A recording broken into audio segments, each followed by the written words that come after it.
बाजरे आदि की रोटी खाने लगते हैं।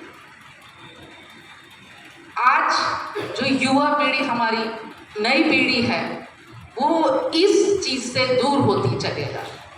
वो केवल गेहूं और चावल तक सीमित हो गई है, मैदा और चीनी तक सीमित हो गई है, क्योंकि उनको अभी इसके विषय में जानकारी नहीं है।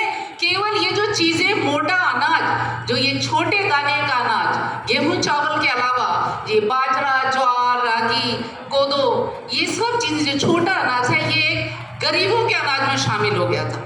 अगर कोई परिवार इसे खाता है तो बोल दिया जाता है गरीब है इसलिए बेचारे ये चीज खा रहे हैं।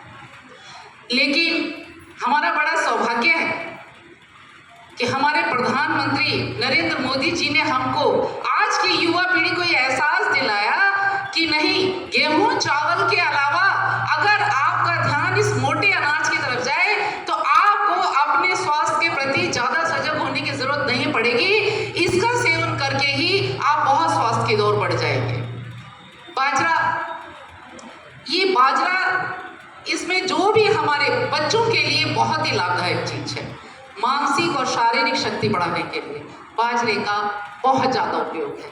प्रोटीन, जिसमें जो कि बच्चे के लिए बहुत ज्यादा आवश्यक होता है, वो भी इस बाजरे में मिलता है। रागी, ये सब चीजें स्वास्थ्य की जितना बच्चे के लिए आवश्यक है, बहुत ज्यादा शक्ति में जिस चीज की हमें इसमें आवश्यकता होती है, वो सब चीजें आपको रागी, बाजरा, ज्वार, इन सब चीजों में मिल जाती है। यहां पर अवश्य हम ये बताएंगे कि ये जो गेहूं का, अब आप लोग बोलते हैं कि गेहूं और चावल तो हमेशा से खाते रहे, इसमें क्या बुराई है। आप लोग जानते हैं कि जब हम लोग ये डायबिटीज के जब पेशेंट हो जाते हैं तो सबसे पहले यही आता है, मुझे कहने की आवश्यकता नहीं, समझदार है, पढ़े लिखे सभी ज्यादा, कि G20 में भी इसका सबसे ज्यादा उपयोग किया गया खाने में। बताया गया कि यही आप आटे और मैदा से हटके अगर इन चीजों पे आए तो हमारे शरीर के लिए बहुत आवश्यक है, बहुत ज्यादा फायदेमंद है। यही सब चीजें देखते हुए हमारा रामपुर के शक संवर्धन के नाम से अभी अंजुम जी ने बताया कि हमारा जो ब्रांड है संवर्धन, ये केवल मिलेट्स की चीजें ही बनाता है। अभी संचालक महोदय ने कहा कि एक किसान ये काम नहीं कर सकता, इसीलिए जो FPO के द्वारा हम लोग किसानों को जोड़ते हैं और किसानों को इन सब चीजों के विषय में जानकारी देके अधिक से अधिक इस खेती के उत्पादन की ओर उनका ध्यान आकर्षित करते हैं, और हम लोगों ने किया भी है और धीरे धीरे हम इस चीज पे आगे बढ़ रहे हैं। स्टार्टिंग में हमने काले गेहूं का प्रचार किया था और काला गेहूं हम लोगों ने काफी जगह उगाया और उनसे खरीद भी लिया। हमने एक मुहिम चलाई थी कुपोषित बच्चों को सुपोषित की ओर लाने के, और हम इसमें सफल हुए हैं। हमारा जो है ये प्रोग्राम, जो कुपोषित बच्चे हैं वो 2 महीने में, 3 महीने में जो है सुपोषित हो चुके हैं। उसमें केवल हम लोगों ने कोई दवाई का यूज नहीं किया, केवल जो है काला गेहूं, काले गेहूं में मोरिंगा, जो आपका सहजन की पत्तियां होती हैं, और सोयाबीन, ये अलसी का यूज करके हमने उन बच्चों को दिया है।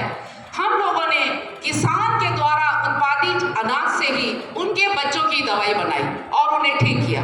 तो FPO का लक्ष्य यही है कि किसान के द्वारा उत्पादित चीजों को हम आगे बढ़ाएं, उनको इसके फायदे और व्यापार के विषय में भी बताएं, और उनसे जो बनने वाली चीजें, उनसे रोगों से किस तरह से मुक्ति पाएगी, ये हम FPO का टारगेट लेके चल रहे हैं। और हम लोगों का यही है कि हम मिलेट्स के बारे में ज्यादा से ज्यादा जानकारी दें।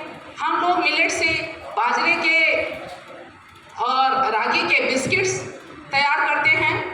मल्टीग्रेन आटा भी हम लोग तैयार करते हैं। मल्टीग्रेन आटा में केवल काला गेहूं और आपका बाजरा होता है। जो आपको बिस्किट मिलेंगे उसके अंदर रागी और बाजरे के होंगे, चीनी का इस्तेमाल नहीं है, उसमें हनी का इस्तेमाल किया गया है।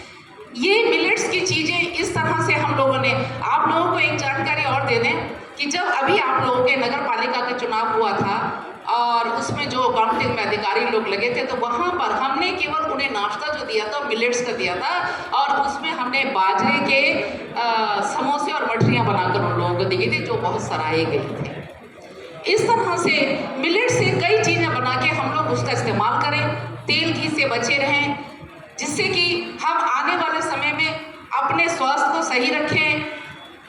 देखिए, सबसे बड़ी चीज़ है कि मैदा और चीनी को छोड़ो, मैदा और चीनी को छोड़ो, मोटे अनाज को छोड़ो।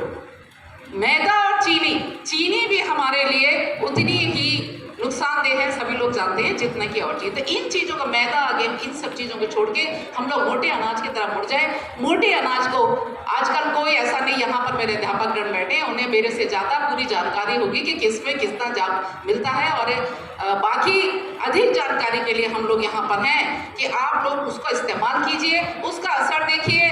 अभी यहाँ पर कई अध्यापकों ने, राकेश ने, अंजुम जी ने ये बताया कि उन्होंने भी हम लोगों से, अंजुम जी ने हम लोगों से संपर्क किया कि ये सब क्या चीज़ है, मैं इनका एक बार इस्तेमाल कर लीजिए। उन्होंने भी इस चीज़ का इस्तेमाल किया, उन्हें इसका फर्क लगा। तो आप लोग मोटे अनाज की तरफ मुड़िए, मोटे अनाज की तरफ ध्यान दीजिए। ये मोटा अनाज गरीबों के लिए नहीं, आज हमारे शरीर की आवश्यकता है। आप अगर डायरेक्ट गेहूं का, अगर इसका आटा नहीं खा सकते, तो आप उसे 5 किलो में 1 किलो मल्टीग्रेन मिला लीजिए और उसका भी इस्तेमाल कर सकते हैं। मैं बहुत ज़्यादा नहीं बोलूँगी क्योंकि बार बार फ़ोन भी आ रहा है और मेरा दिमाग में थोड़ा, इससे थोड़ा सा मिलेट्स की तरफ बढ़िए। बाकी मिलेट्स के बारे में अधिक से अधिक जानकारी हमारी बहन बैठी है, वो भी आपको देंगी। आज